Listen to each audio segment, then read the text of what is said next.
Good morning. I wanted to talk to you all this morning about AI Max, and I figured, well, I'm walking my dogs out here in the park.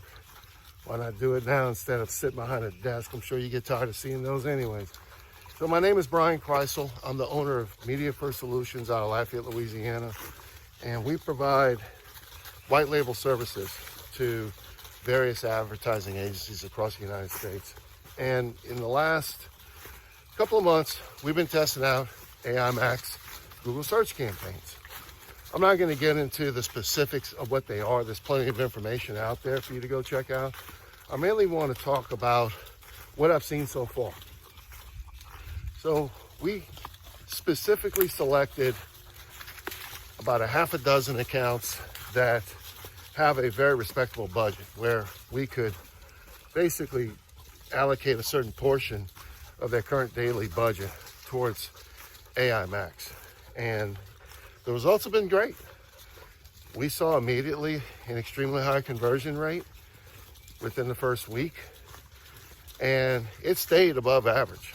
Now, the click-through rate is much lower, and that's mainly because of what Google's machine's doing with the AI. It's trying to put out additional keywords on its own, trying to figure out different headlines and descriptions to populate in the ad based upon the website, trying to pull various information from various pages on the website into the ad. So there's a learning process for the AI, but that can be managed.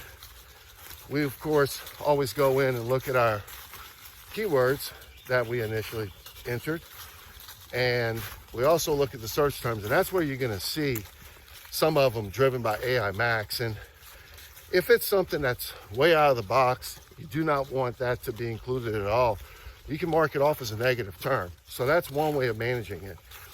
I will tell you that, and of course this is based on recommendations that come from Google, when you start an AI Max campaign, you want to make sure it's only phrased in exact terms. So that way it does narrow it a little bit as to what Google starts to populate on its own. And I think that did help, but nevertheless, it's still going to get aggressive and try to utilize other terms, which indicates a lower CTR.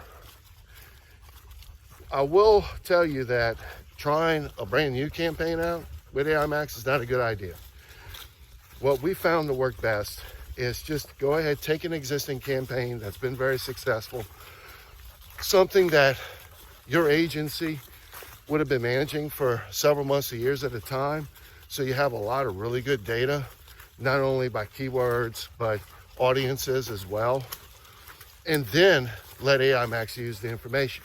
Because if you try to start brand new, it's not going to work as well. We tested it out on a small campaign for about 2 weeks, and we just switched it back to the original settings.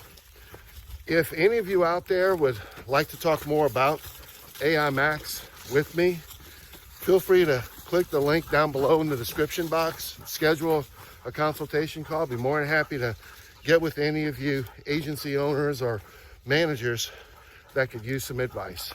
Thanks for watching.